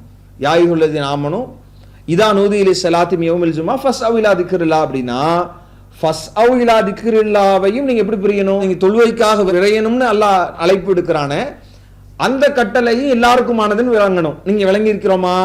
இதை கேட்கக்கூடியவர்கள் விளங்கி இருக்கிறார்களா? இல்ல. பெண்களுக்கு இந்த கட்டளை இல்ல, அவங்க விரும்பினா கலந்து கொள்ளலாம், இல்லைன்னா அவங்க கலந்து கொள்ள வேண்டிய அவசியம் இல்லை, அதுல அவர்களுக்கு விதிவிலக்கு இருக்கிறது, பிற மதத்தவர்கள் கலந்து கொள்ள வேண்டிய அவசியம் இல்லை, அது அவர்களை பற்றி பேசவே இல்லை என்று புரிகிறோம். அப்படின்னா அப்ப உங்க வாதப்படி எப்படி நீங்க சொல்லணும்னா, பெண்களும் கட்டாயமாக எப்படி வட்டி பெண்கள் எல்லாருக்கும் அது தடை செய்யப்பட்ட ஒன்றோ, அது எல்லாரும் வாங்கக்கூடாது, செய்தால் பாவமோ, இறை சாபத்திற்கு உள்ளாவார்களோ, சைத்தான் தீண்டியவர்களாக எழுப்பப்படுவார்களோ, மறுமையில் தண்டிக்கப்படுவார்களோ, எல்லாரும் அதுல உள்ளடக்கப்படுறாங்கல்ல, அது மாதிரி தான் பெண்களும் இந்த தொழுகையில, வெள்ளிக்கிழமை தொழுகையில கட்டாயம் கலந்து கொள்ளணும் அப்படின்னு சொல்லணும். சொல்லுவீங்களா? அப்படி சொல்ல முடியுமா? அப்படி அதை புரிய முடியுமான? முடியாது. எப்படி அதுல விதிவிலக்கு இருக்கிறது என்று நாம் புரிந்து கொள்கிறோமோ, அடுத்த கட்டளைக்கும் அதுதான். வதருல் பையிலையுமே தொழுகைக்கு யாரெல்லாம் விரையணுமோ அவங்க தான் வியாபாரத்தை விடணும். தொழுகைக்கு யார் விரைய வேண்டிய அவசியம் இல்லையோ அவங்க வியாபாரத்தை விட வேண்டிய அவசியம் இல்லை என்கிற அடிப்படையில தான் அதை நாம் புரியணுமே வெளிய. அப்ப இவங்க இப்படியாக தடை செய்ய முற்று முழுவதுமாக தடை செய்யப்பட்ட ஒன்றை ஒரு பெரும்பாவத்தை இதோடு ஒப்பிடுவதற்கு எந்த முகாந்திரமும் இல்லை என்பதை புரிகிறோம். இதை இலகுவா புரிந்து கொள்வதற்கு நாம சொன்னோம்னா, இப்ப நாம சாதாரண தடை செய்யப்பட்ட விஷயங்களே எப்படி புரிகிறோம்? இப்ப மது இருக்கு, அது முழுவதுமாக தடை செய்யப்பட்ட ஒன்றாக விளங்கி இருக்கிறோம். இதை வியாபாரம் செய்வதும் தடை செய்யப்பட்ட ஒன்று. இப்படியான ஒன்றை பட்டு இருக்கு, இது மதுவ மாதிரி முழுவதுமாக தடை செய்யப்பட்ட ஒன்று கிடையாது. ஆண்கள் அணிவதற்கு தடை செய்யப்பட்ட ஒன்று, அவ்வளவுதான். பெண்கள் அணியலாம். அப்ப அதுவும் தடை செய்யப்பட்ட ஒன்று தானே, அதை நாம விற்பனை செய்யக்கூடாதுன்னு கருதுவோமா, நினைப்போமா? கிடையாது. அல்லாஹ்வின் தூதர் ஸல்லல்லாஹு அலைஹி வஸல்லம் அவருடைய காலகட்டத்தில் நடந்த பல்வேறு நடவடிக்கைகளை நமக்கு சொல்லுது. அதை நாம ரசூலுல்லாஹ் காலத்துல மற்றவர்கள் பயன்படுத்துவதற்கு தந்திருக்கிறாங்க, அதை விற்பனை செய்யறாங்க. இப்படியான எவ்வளவோ பல ஆதாரங்களை நம்ம பார்க்கிறோம். அப்ப அப்படி மிக தெளிவாக நமக்கு ஒரு பொருள் எந்த விதத்தில் அந்த தடை நமக்கு சொல்லித்தரப்பட்டிருக்குதோ, அப்படி ஒரு சுருக்கமான ஒரு அடிப்படையில இதை நீங்க தவிர்த்துக்கங்கன்னு சொல்லப்பட்டிருக்கிற ஒரு விஷயத்த முற்றும் முழுவதுமாக நாம தடையாக கருத வேண்டிய ஒன்றோடு ஒப்பிட்டு பார்ப்பது என்பது எவ்வளவு அது பிழையான ஒரு ஒப்பீடாக இருக்கும் என்பதை இந்த கேள்விக்குரிய பதிலாக சொல்றோம். இரண்டாவதா என்ன கேள்வி முன்வைக்கிறாங்க அப்படின்னா, வசனத்திலேயே என்ன சொல்லப்படுது அப்படின்னா, இதா குலியத்தி ஸலா, தொழுகை நிறைவேற்றப்பட்டு விட்டால் ஃபன்தஷிரு ஃபில் அர்ல் வப்தகு மின் ஃபத்லில்லாஹ், நீங்க பூமியில பரவி சென்று அல்லாஹ்வுடைய அருளை தேடுங்கள்னு சொல்லப்படுதுல. இப்ப இதற்கு என்ன அர்த்தம்? அல்லாஹ் அப்போ அதுக்கப்புறம் வியாபாரம் செய்ய அனுமதிக்கிறான்னாலே அதுக்கு முன்னாடி தடை செஞ்சிருக்கிறான், வியாபார தடை என்று தானே நமக்கு புரியுது என்பதை கேள்வியா எழுப்புறாங்க. பொதுவாக இந்த வசனத்தையுமே, இந்த வசனத்தினுடைய போங்கு அடிப்படையில் நீங்க கவனிங்களேன், இதுலையுமே நாம சொல்லக்கூடிய அடிப்படை என்னன்னா, ஆமா அவங்க அந்த வியாபார தடை என்பது பொதுவான தடை இல்லை. யார் ஃபஸ்அவிலாதிக்ரில்லா அந்த கட்டளைகளுக்கு தொழுகைக்காக விரைய வேண்டுமோ, யார் அந்த கடமையாக்கப்பட்ட அந்த தொழுகையை நிறைவேற்றியது யார் மீது கடமையோ அவர்கள் அந்த தொழுகையை அந்த வியாபாரத்தை விட்டுட்டு தானே போகணும், வியாபாரத்தை விட்டுட்டு தான் தொழுகைக்கு போய் ஆகணும். அப்ப அவங்க தொழுகை முடிந்தோன்னா வியாபாரத்தை கண்டினியூ பண்ணணும். நீங்க அந்த நேரத்தில் வியாபாரத்தை காரணம் காமிச்சு தொழுகை விடாதீங்க, வியாபாரத்தெல்லாம் விட்டுட்டு அல்லாஹ்வை நினைவு கூறுவதில் தொழுகைக்காக விரைந்து வாருங்க, நீங்க முடிஞ்ச உடனே உங்க வியாபாரத்தை பார்த்து கொள்ளுங்கள் என்று சொல்லுகிற ஒரு சாதாரணமான அடிப்படையில் சொல்லப்படுகிற அந்த வசனம் தான். இதை இவ்வளவு தூரம் தடை செய்யப்பட்டதாக கருதுவதற்கு ஒரு ஆதாரமாக இதை எப்படி நாம கருதுவது? நீங்க இப்ப ஒரு அடிப்படையில கவனிங்களேன், இந்த மாதிரி நாம அந்த வசனங்கள் புரிவதாக இருந்தால் எப்படியெல்லாம் புரிய வேண்டி வரும்? இப்படி நாம ஒரு அடிப்படை இல்லாம அந்த வசனத்தினுடைய போங்குகளை முன்பின் வசனங்களை கவனிக்காம, அது இறக்கி அருளப்பட்ட அந்த நபிமொழிகளை கவனிக்காம, நாம ஒரு பொத்தாம் பொதுவுல அந்த வசனத்திற்குரிய அர்த்தங்களை கொடுக்கிற போது, அப்படி புரிகிற போது என்ன மாதிரியான ஒரு விளைவு ஏற்படும் அப்படின்னா, இப்ப இந்த வசனத்தை நீங்க புரியுங்களேன், ஃபைதா குலியத்தி ஸலா ஃபன்தஷிரு ஃபில் வபுத்தஹு மின் ஃபலிலில்லா, அல்லாஹ் இதுல சொல்லும் பொழுது நீங்க தொழுகை நிறைவேற்றப்பட்டுருச்சுன்னா பூமியில பரவி செல்லுங்கள், அல்லாஹ்வுடைய அருளை தேடுங்கள்னு கட்டளை விதியாக இது வருது, கட்டளை வாக்கியமா அல்லாஹ் சொல்றான். நீங்க வபுத்தஹு நீங்கள் என்ன செய்யணும், நீங்க அல்லாஹ்வுடைய அருளை தேடி ஆக வேண்டும் அப்படின்னு அல்லாஹ் கட்டளை விதிக்கிற மாதிரியான வார்த்தையை தான் பயன்படுத்துறான். அப்ப நீங்க என்ன சொல்லணும், இப்படி புரிவதாக இருந்தால், நீங்க புரிகிற மாதிரி புரிவதாக இருந்தால், அல்லாஹ் சொல்லிட்டான் அன்னைக்கு யாரும் லீவு போடக்கூடாது, கட்டாயமா வியாபாரத்துக்கு போய் தான் ஆகணும், வியாபாரம் இருக்கோ இல்லையோ நீங்க வியாபாரத்துக்கு போங்க, தொழுகை முடிச்சாலும் யாரும் வீட்டில் இருக்கக்கூடாது, உங்க மற்ற வேலைகள்ல பள்ளிவாசல்ல வேற எந்த பணிகளில் ஈடுபடக்கூடாது, தொழுகை முடிச்சோன்னா கட்டாயமா போங்கன்னு புரிவீங்களா? அப்ப அது எப்படி புரியக்கூடாதோ அப்படி புரிந்து கொள்ள மாட்டோமோ, மற்ற செய்திகளை வச்சு புரிய மாட்டோமோ, அது மாதிரி தான் அந்த வசனத்தினுடைய போங்க வைத்துக் கொண்டு வியாபாரத்தை தடுக்கப்பட்டதாக கருதுவதற்கு இதுல எந்த அடிப்படையும் இல்லை என்பதை நாம பார்க்கிறோம். இன்னும் சொல்ல போனா இந்த வசனத்தினுடைய பின்புலம் என்ன அப்படின்றத அடுத்தடுத்த வசனங்களை பார்த்தாலும், அந்த வசனங்கள் இறக்கி அருளப்பட்டதற்கான காரணத்தை பார்த்தாலும் கூட புரியுமே. நீங்க கவனிச்சு பாருங்களேன், அடுத்த வசனம் எதை பத்தி பேசுது, இதாராவு திஜாரத்தன் அவ் லஹவன் இன்ஃபல்லு இலைஹா வ தரக்குக காயிமா, நபிய வியாபாரத்தையோ வீணானதையோ அவங்க பார்த்தாங்கன்னா நீங்க நிற்கிற நிலையிலே உங்களை விட்டுட்டு அவங்க அதை நோக்கி போயிடுறாங்க. ஆனா அல்லாஹ்விடத்தில் இருக்கிறதா குல்மா இந்தல்லாஹி ஹைரும் மினல்லாஹி வ மினத் திஜாரா, இந்த இந்த வியாபாரத்தெல்லாம் விட அல்லாஹ்விடத்தில் இருப்பதான் சிறந்ததுன்னு அல்லாஹ் சொல்றான். அப்ப இந்த வசனம் எதை சொல்லுது? அப்ப இந்த வசனமே இந்த போங்க நீங்க கவனிச்சீங்கன்னா, ரசூல்லா அவங்க உரை நிகழ்த்தி கொண்டிருக்கிற போதே ஜும்மா அன்றைக்கு ஒரு வியாபார கூட்டத்தை பார்த்த உடனே இவங்க போகிறதான் இறைவன் கண்டித்து பேசுறான். நீங்க இது நினைக்கிறீங்க, உங்களுக்கு இதுதான் உணவளிக்கும் நினைக்கிறீங்க, வல்லாஹு ஹைரு ராசிக்கின், அல்லாஹு தான் சிறந்த முறையில் உணவளிக்க கூடியவன், உணவளிப்பவர்கள் அவன் தான் சிறந்தவன். நீங்க என்ன நினைக்கிறீங்க, இதுதான் சிறந்த இந்த வீணான ஒரு காரியமும் வியாபாரமும் தான் இதுதான் உங்களை உயர்த்தும் என்று நீங்க கருதுறீங்க, நினைக்கிறீங்க. ஆனா அல்லாஹ்விடத்தில் இருப்பதுதான் இதையெல்லாம் விட உங்களுக்கு சிறந்தது என்று அல்லாஹ் இந்த வசனத்துல சொல்லி காட்டுறான். அப்படின்னா அப்ப அந்த சூழல்ல என்ன நடந்துச்சு, அங்க வியாபாரத்தை பெருசா நினைக்கிறாங்க, வியாபாரத்தை பார்த்த உடனே ஜும்மாவை விட்டு போக நினைக்கிறாங்க. இப்ப இப்படியான ஒரு சந்தர்ப்பத்தில் இந்த வசனத்துல பேசப்படுது. அங்க என்ன இருந்தாலும் நாம தொழுகைக்கு வியாபாரம் தடையாக இருக்கிற போது வியாபாரத்தை விட்டுட்டு தொழுகைக்கு போங்கன்ற மாதிரி எது தடையாக இருந்தாலும் இங்க விட்டுட்டு தொழுகைக்கு போங்கன்னு தான் இந்த வசனத்தினுடைய நோக்கம். அந்த தொழுகைக்கு வேற ஏதாவது தடையாக இருந்துச்சா அதை நீங்க விட்டுட்டு தான் போகணும். நீங்க வேறு ஒரு காரணத்தை நீங்களா விளையாண்டுட்டு இருக்கீங்க, இதை காரணம் சொல்லி தொழுகைக்கு விடாதீங்க. மற்ற விஷயங்கள் இருக்கிறது, உலகத்துல நீங்க ஒரு கல்வி கற்கிறீங்க, இதை காரணம் சொல்லி நீங்க ஜும்மாவுடைய தொழுகை விட்டுட்டு இருக்காதீங்க, அல்லாஹ்வை நினைவு கூறுவதில் விரையணும். இப்படி எதுவெல்லாம் தொழுகைக்கு தடையாக இருக்குமோ எல்லாத்தையும் விட்டுட்டு நாம தொழுகைக்கு போகணும் என்பதுதான் பிரதான கட்டளை என்பதை இந்த வசனங்கள் மூலமாக புரிகிறோம். இன்னும் அந்த ஹதீஸை நாம பார்க்கிறோம். சஹீஹ் புகாரியில இடம்பெறுகிற 936வது இலக்கத்தில் பதிவு செய்யப்பட்ட செய்தி. இந்த வசனம் எப்ப இறக்கி அருளப்பட்டதுன்றத ஜாபிர் பின் அப்துல்லாஹ் ரலியல்லாஹு அன்ஹு சொல்றாங்க. அப்ப ஜும்மாவுடைய அந்த நாள்ல நாங்க ஜும்மாவுல அல்லாஹ்வுடைய தூதர் ஸல்லல்லாஹு அலைஹி வஸல்லம் உரை நிகழ்த்தி கொண்டிருக்கிற போது ஒரு வணிக கூட்டம் எங்களிடத்துல வந்துச்சு. வருகிற போது நாங்க என்ன செஞ்சோம் அப்படின்னு சொன்னா, அதை பார்த்த உடனேயே மக்கள் என்ன செஞ்சிட்டாங்க அப்படின்னு சொன்னா, அதை நோக்கி எந்த அளவுக்கு சென்றுட்டாங்க அப்படின்னா, மா பக்கிய மா நபி ஸல்லல்லாஹு அலைஹி வஸல்லம் இல்லா இஸ்னாஸர ரஜுலன், வெறும் 12 மக்களை தவிர, 12 பேரை தவிர வேறு எல்லாருமே அதை நோக்கி, இந்த வணிகப் பொருட்களை நோக்கி போயிட்டாங்க. அதற்காகத்தான் இந்த வசனம் இறக்கி அருளப்பட்டுச்சு அப்படின்றத சஹீஹ் புகாரில சஹீஹ் முஸ்லீம்ல இடம்பெறுகிற அந்த பல ஹதீஸ்கள்ல நாம் இதை பார்க்க முடியுது. அப்ப இப்படி இருக்கிற போது இந்த வசனத்தினுடைய பொங்கும் சரி, இந்த வசனம் இறக்கி அருளப்படுவதற்குரிய பின்னணியை பார்க்கும் பொழுதும் வியாபாரம் என்பது அங்கு நடந்ததுனால அதை சொல்லப்பட்டிருக்குதே ஒழிய அது மட்டும் பிரத்யேகமானது இல்லை, அதை மட்டும் நாம தடையாக கருதுவதற்கு அங்கு இடம் இல்லை அப்படின்றத பார்க்கிறோம். இன்னும் சொல்ல போனா இந்த வாதங்களை முன்வைக்கக்கூடியவர்கள் இன்னைக்கு இந்த இவ்வளவு அடிப்படைகள்லையும் அங்க இல்லை. ஒண்ணு, இவர்கள் கடைபிடிக்கவாது செய்யறாங்களா இந்த வாதங்களை முன்வைக்கக்கூடியவர்கள்னு பார்த்தோம்னா, இவங்க தடுத்து நிறுத்தட்டுமே. இப்போ ஒருவர் வியாபாரத்தில் ஈடுபடக்கூடாதுன்னா தொழுகை நேரத்தில் மருத்துவ தொழிலில் ஈடுபடக்கூடியவர் ஈடுபடக்கூடாதா?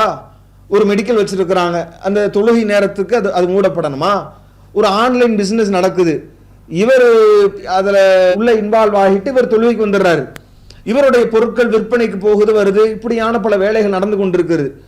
இவர் ஒரு ஃப்ளைட் நிறுவனம் வச்சிருக்கிறாரு, மக்கள் பயணிச்சுக்கிட்டு இருக்கிறாங்க, ஏதோ ஒரு டிரான்ஸ்போர்ட் வச்சிருக்கிறாரு, போயிட்டு வந்துகிட்டு இருக்கிறாங்க, ஒரு பார்சல் சர்வீஸ் இருக்கு, அது நடந்துகிட்டு இருக்குது. இப்படி போய்கிட்டு இருக்கிறது எல்லாத்தையுமே இவர் தடுத்து நிறுத்தணும் என்று நீங்க சொல்ல வரீங்களா?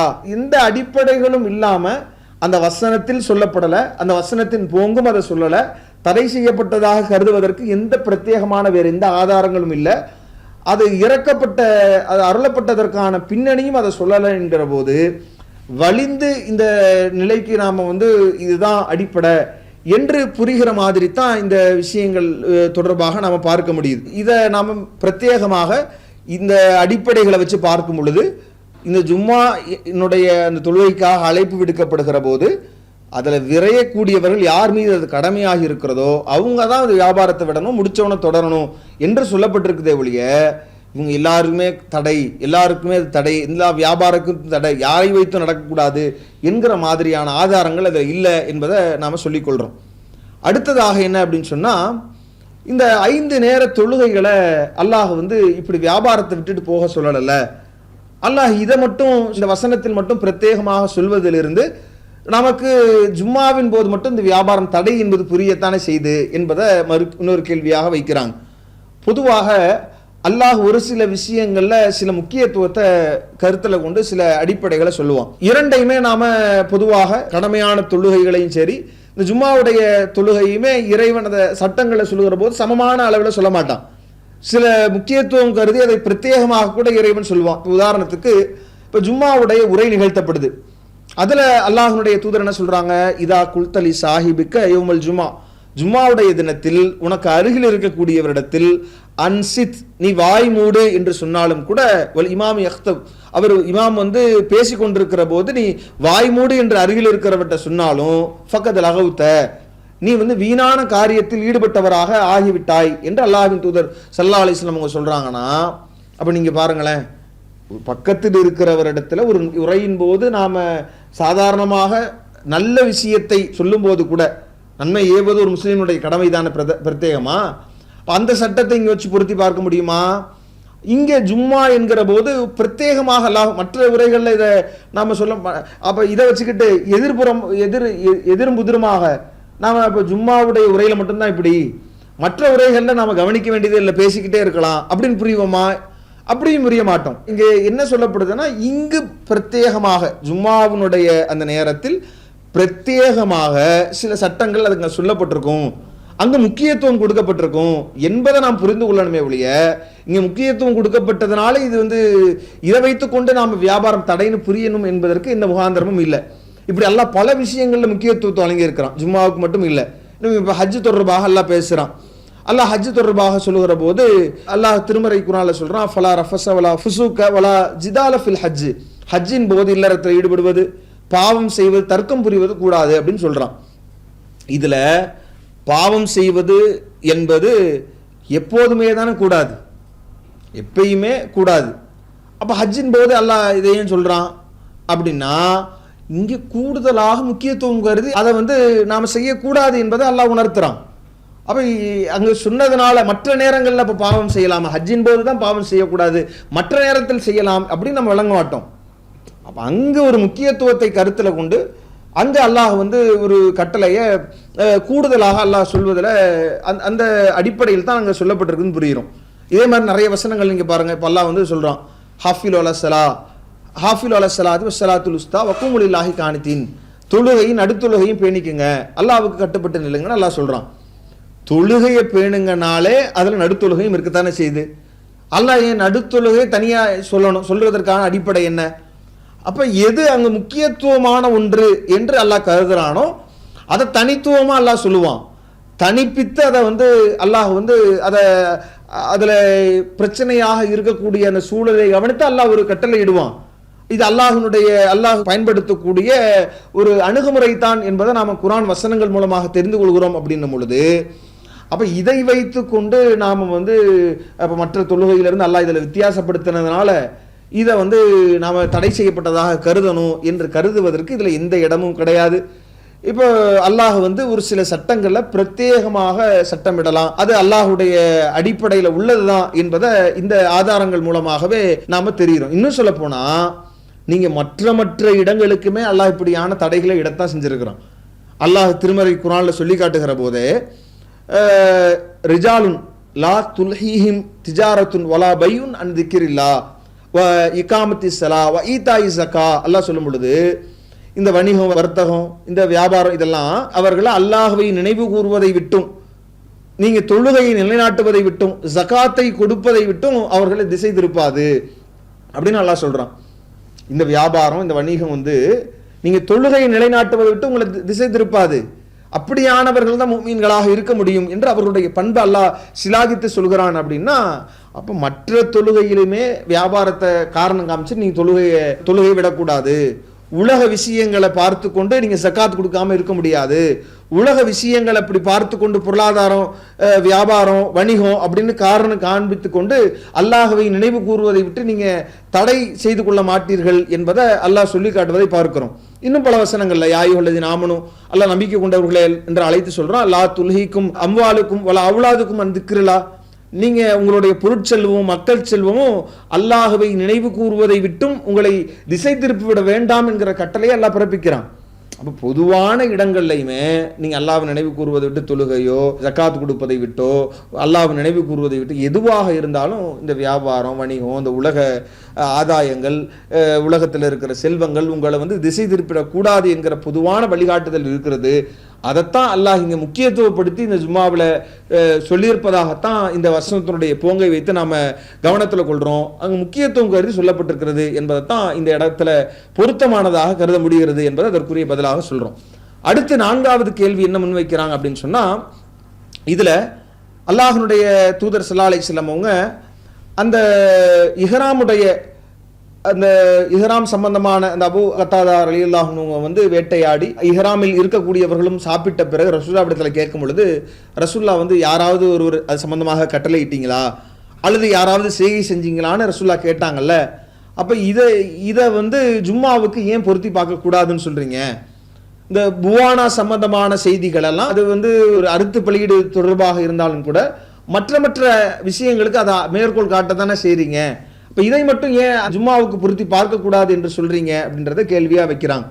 பொதுவாக இதை பொறுத்தவரை அந்த புவானா சம்பந்தமான செய்தியை அதில் இருக்கக்கூடிய பொதுவான அடிப்படைகள், அந்த அதில் அறுத்து பலியிடுதலாக இருக்கட்டும், அதில் சந்தேகத்துக்கு இடமானது விலகிக்கணும் என்று சொல்லப்படக்கூடிய அடிப்படைகளாக இருக்கட்டும், அல்லது அதில் வந்து நாம் அந்த நேர்ச்சை செய்வதற்கான ஒழுங்குமுறைகளாக இருக்கட்டும், இப்படி பல விதத்தில் அதில் பல கருத்துக்கள் இருக்கிறது, அதை நாம் எடுத்துக்கிறோம். இப்போ இந்த செய்தியை பொறுத்தவரை இப்படி எதில் அதில் எல்லாவற்றிற்கும் நாம் எடுக்கிற மாதிரியான அடிப்படைகளாக இருக்கிறது, எது பிரத்யேகமான ஒன்றிற்கு சொல்லப்பட்டிருக்கிறது என்பதில் வித்தியாசம் இருக்கிறது. நீங்க இப்ப பாருங்களேன், இந்த ஜும்மாவுடைய வியாபாரம் தொடர்பான விஷயத்துல நீங்க திரும்ப நாம இதுல அழுத்தமா இந்த புரிதல் இருந்துச்சுனால இந்த கேள்வி வராது. இதுல எங்கேயுமே தடுக்கப்பட்டதாகவே இல்லை. தடுக்கப்பட்டதாக இருந்தால்தான், வியாபாரமே தடுக்கப்பட்ட ஒன்றாக இருந்தால்தான் வேறொருத்தரை வச்சு பார்க்கலாமான்ற அளவுக்கு துற வேண்டியது இருக்கிறது. வியாபாரம் என்பது முற்று முழுவதுமாக இங்க தடை செய்யப்பட்டதே கிடையாது. இங்க வந்து இவங்க தொழுவை யார் மீது யார் தொழுகைக்காக விரையணுமோ ஃபர்ஸ்ட் அவு இல்லாத இக்கிரலா யாருக்கோ அவங்க தான் பதருல் பை வியாபாரத்தை விட்டுட்டு தொழுவைக்கு விரையணும் என்கிற கட்டளை இருக்குதே ஒழிய முழுவதுமா எல்லாருமே முஃமின்கள் எல்லாருமே பெண்கள் உட்பட எல்லாரும் தொழுவைக்கு போகணும் என்கிற கட்டளையும் எல்லாருமே வியாபாரத்தை விடணும் என்கிற கட்டளை இல்லைன்றத அடிப்படையாக முதல்ல நாம புரிந்து கொள்ளணும். அதை புரிந்து கொண்டோம்னா தான் இந்த விஷயங்களை விளங்க முடியும். இப்போ இதுல இந்த இரண்டு இதை அதை வைத்து இதை புரியலாம் தானே என்று கேட்கிற போது அப்படி நாம் இதுல புரிய முடியாது. ஏன் அப்படின்னா இந்த இஹ்ராமுக்குரிய பிரதான சட்டங்கள் இருக்குதுல்ல, இதுல அல்லாஹ்வுடைய தூதர் நுணுக்கமா அதற்குரிய தனித்துவமான இந்த சட்டங்களை நீங்க இப்போ உதாரணத்துக்கு இப்போ இஹ்ராம்ல வேட்டையாடக்கூடாது என்பது ஒரு சட்டம். இதில் அல்லாஹ்வுடைய தூதர் நீங்க மேற்கோள் காட்டுகிற இந்த செய்தி இருக்குதுல்ல, இதுல பிரத்யேகமா ரசூலுல்லாஹ் சொன்ன பிறகுதான் நமக்கு தெரியும் அதுல செய்கை கூட செய்யக்கூடாது.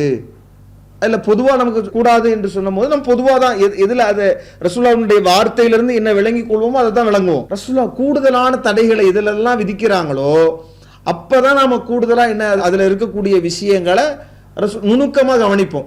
அது அதற்குரிய தனி சட்டமாக ரசூலுல்லாஹ் சொல்றாங்க. இப்போ உதாரணத்துக்கு நம்ம சொல்ல போனோம்னா இப்போ நீங்க கவனிங்களேன், இப்போ இந்த இஹ்ராம் விஷயத்திலே வச்சுக்குவோமே, இஹ்ராம் அணிந்திருக்கிற நிலையில நறுமணம் அணிவது தடை. இப்போ இதை நாம பொதுவா எப்படி விளங்கிக்குவோம்? நறுமணம் அணிவது தடைனா நறுமணம் இருக்கக்கூடாது, நம்மள்கிட்ட நறுமணமே இல்லாத நிலையில தான் நாம இருக்கணும், நம்ம நீடிக்கணும், அதற்கு நாம் முயற்சிக்கணும் என்று நாம் அப்படித்தான் நாம அதை விளங்கிக் கொள்வோம். ஆனா நம்ம பார்க்கிற போது ஆயிஷா ரலியல்லாஹு அன்ஹா அவங்க அறிவிக்கிற செய்தியில நீங்க பார்க்கலாம், ரசூலுல்லாஹ் இஹ்ராம் அணிகிற போதே அவங்களுக்கு நான் நறுமணம் பூசி விட்டேன். முன்னாடி பூசி இருந்தா பரவாயில்ல, குளிச்சுட்டு நம்ம இஹ்ராம் அணிந்த பிறகு அந்த நறுமணம் போயிடும். இஹ்ராம் அணியும் போதே நறுமணம் பூசினா என்ன நடக்கும்? நறுமணம் இஹ்ராம் அணிந்த பிறகு பூசினா என்ன நடக்குமோ அதே தானே நடக்கும். இஹ்ராம் அணியும் போதும் அதை தடை செய்யப்பட்ட ஒன்றாக, இஹ்ராம் அணியும் போதும் அதை நாம் அந்த நறுமணத்தை அணியக்கூடாது, முடிந்தால் சில நாட்களுக்கு முன்னாடி இருந்தே தடை செய்யப்பட்டதாக கருதி கொள்ளணும்னா தான் அதுக்கு நெருக்கமா இருக்கு. நம்ம வெறும் புரிதல் அதை மட்டும் வச்சு புரிஞ்சா. ஆனா ரசூலுல்லாஹ்வுடைய இந்த வழிகாட்டுதல் மூலமாக அதை எப்படி புரிய முடியுது? அணியும் போது நாம நறுமணம் பூசிக்கொள்வது அது எத்தனை நாள் நீடித்திருந்தாலும் அது பிரச்சனை இல்லை. நம்ம இஹ்ராம் அணிகிற நேரத்தில் நறுமணம் பூசிக்கொள்வது தடை இல்லை என்பது நாம சிந்திப்பதற்கு மாற்றமாகத்தான் இருக்கிறது. ரசூலுல்லாஹ் அந்த நுணுக்கமான ஒரு சட்டத்தை அதற்குன்னு பிரத்யேகமான அடிப்படையை ரசூலுல்லாஹ் வெளிப்படுத்தியதுனால தான் இதை நாம தெரிஞ்சுக்கிறோம். அப்ப ரசூலுல்லாஹ் இப்படி சொன்னால்தான் தெரியும் என்கிற போது அப்ப ரசூலுல்லாஹ் இந்த இஹ்ராமுக்கான ஒவ்வொரு சட்டத்தையுமே தனித்தனியா வேட்டையாடுவது தொடர்பா அதுல இருக்கிற தனி சட்டம், இதுவே ரசூலுல்லாஹ்விடத்துல ஒரு காட்டுக்கழுதை கொண்டு வரப்படும் போது அல்லாஹ்வுடைய தூதர் என்ன செய்யறாங்கன்னா அன்பளிப்பாக தனக்கு அளிக்கப்படும் பொழுது இது தனக்காக பிடிக்கப்பட்டது என்கிற காரணத்தினால நீங்க கவனிங்களேன், அபூ கத்தாதா என்கிற நபித்தோழர் அவருக்காக அதை வேட்டையாடி அதை மற்றவர்களுக்கும் அளிக்கிற போது அதை சாப்பிடுவதற்கு ரசூல் அலோவ் பண்றாங்க. ஏன்னா இதுல மற்றவங்க சம்பந்தப்படல, அவருக்குன்னு இது பண்ணாங்கன்னு. ஆனா ரசூலுல்லாவுக்காக ஒருவர் அந்த காட்டுக்கழுதை வேட்டையாடி தான் பிடிக்க முடியும். வேட்டையாடி பிடித்து ரசூலுல்லாவிடத்துல கொடுக்கிற போது ரசூலுல்லாஹ் இதுல பணிக்கல, ரசூலுல்லாஹ் இதுல சம்பந்தப்படல, அவர் கொடுக்கிறாரு அப்படின்னும் பொழுது ரசூலுல்லாஹ் அதை வாங்க மறுக்கிறாங்க. காரணம் இஹ்ராம் அணிந்திருப்பதை சொல்றாங்க. ஏன் அப்படி சொல்றாங்க? இது ரசூலுல்லாவுக்காக வேண்டியே என்று பிடிக்கப்பட்டது, வேட்டையாடப்பட்டது. அங்கு அபூ கத்தாதா என்ன செய்யறாருன்னா தனக்காக பிடிக்கிறாரு ஒழிய இஹ்ராம் அணிந்திருக்கிறவர்களுக்காக அவங்க செய்யல. இப்போ இவ்வளவு தூரம் நுணுக்கமான தனி சட்டங்களை கொண்டிருக்கிறது இந்த இஹ்ராமுடைய சட்டம். இதை வைத்துக்கொண்டு நாம் எப்படி இதுல நீங்க பேச முடியும்? இப்போ உதாரணத்துக்கு இப்போ இஹ்ராமின் போதும் திருமண ஒப்பந்தங்களை நம்ம செய்யக்கூடாது. திருமணத்திற்குரிய ஒப்பந்தங்களை செய்வதோ திருமணம் செய்து கொள்வதோ தடை செய்யப்பட்ட ஒன்று. இதே மாதிரி இதற்கு நிகரான ஒரு சட்டம்னு பார்த்தோம்னா இத்தாவின் போது, பெண்கள் காத்திருப்பு காலத்தின் போது அவங்களும் இந்த திருமணத்திற்குரிய அதான் பிரத்யேக இத்தாவுடைய நோக்கமே அதானே, திருமணத்திற்கு அவங்க தயாராகிற மாதிரியான காரியங்களில் ஈடுபடக்கூடாது. அப்ப அந்த நேரத்தில் அல்லாஹ் என்ன மாதிரி திருக்குர்ஆன்ல சொல்லி காட்டுறான்னா, வலா ஜுனாஹ அலைக்கும் ஃபீமா அர்ரல்தும் பிஹி மின் ஹித்பத்தி நிசாய் அவ் குந்தும் ஃபி அன்ஃபுசிக்கும். அல்லாஹ் இதுல சொல்லும் பொழுது அந்த திருமண விருப்பத்தை நீங்கள் ஜாடை மாடையாக தெரிவதோ உங்களுடைய உள்ளத்தில் நீங்கள் வைத்துக் கொண்டிருப்பதோ உங்கள் மீது குற்றம் இல்லை என்று அல்லாஹ் சொல்றான். நீங்க அந்த பெண்களை மணமுடிக்க விரும்புறீங்க, அவங்க இத்தால இருக்கிறாங்க அப்படின்னா நீங்க அந்த இத்தாவின் போது என்ன செய்யலாம்? அவங்களை ஜாடை மாடையாக அதை அவங்களுக்கு சொல்லலாம் என்கிற அடிப்படைகளை எல்லாம் அல்லாஹ் சொல்றான். அப்படியான அந்த விஷயங்களுக்கு தடை இல்லை என்கிற அடிப்படைகளை சொல்றான். இதை வச்சுக்கிட்டு நாம இங்கேயும் அதே மாதிரி செய்து கொள்ளலாம்னு புரியுமா? இப்போ இது மாதிரி ஒவ்வொன்றுக்குமே அல்லாஹ்வின் தூதர் ஸல்லல்லாஹு அலைஹி வஸல்லம் அவங்க சில விஷயங்கள் பொதுவானதாக இருக்கும், எல்லா விஷயங்களுக்கும் அதுல இருந்து பிரத்யேகமான அடிப்படை ஒன்றாக இருக்கும். அது மாதிரி நம்ம அதை மற்ற விஷயங்களுக்கும் பொருத்தி பார்க்க முடியும், மற்ற விஷயங்களுக்கு சட்டம் எடுக்க முடியும். பிரத்யேகமான மார்க்க சில நுணுக்கமான தனி சட்டங்கள்ல அதை வைத்துக் கொண்டு நாம் வேறொன்றுக்கு அதே மாதிரி உள்ள வேறொன்றுக்கு நாம அதை வச்சு சட்டம் எடுக்க இயலாது என்கிற அடிப்படையில் தான் இந்த இஹ்ராம் சம்பந்தமான விஷயத்தை வைத்துக்கொண்டு தடையே செய்யப்படாத வியாபார தடையே நேரடி ஆதாரத்தோடு சுட்டிக்காட்டப்படாது, இதோடு நீங்க ஒப்பிடக்கூடாது, இதை இதற்கு கொண்டு வந்து நீங்க முடிச்சு போட முடியாது, இதுல அப்படியான அடிப்படைகளே இல்ல. இதுல சொல்லப்படக்கூடிய பிரத்யேக அடிப்படை என்னன்னா, வியாபாரத்தை காரணம் காமிச்சு தொழுகையை விடாதீங்க, வியாபாரத்தை விட்டுட்டு தொழுகைக்காக பாங்கு சொல்லப்பட்டா, உங்க ஜுமாவுக்காக அழைக்கப்பட்டா நீங்க விரையுங்க, நீங்க வியாபாரத்தை விட்டுருங்க, முடிச்சுட்டு போய் வியாபாரம் செய்யுங்க என்று சொல்லப்படக்கூடிய அடிப்படையான ஒரு வசனம் தானே ஒழிய நீங்க மற்றவர்கள் சொல்ற மாதிரி இதுல மற்ற இந்த கருத்துக்களுக்கு இடம் இல்லை என்பதை இந்த கேள்விக்குரிய பதில்களாக நாம சொல்லிக் கொள்கிறோம். வாஹிர் தாவானா அல்ஹம்துலில்லாஹி ரப்பில் ஆலமீன். அஸ்ஸலாமு அலைக்கும் வரஹ்மத்துல்லாஹி வபரகாத்துஹு. அல்லாஹு அக்பர், அல்லாஹு அக்பர்.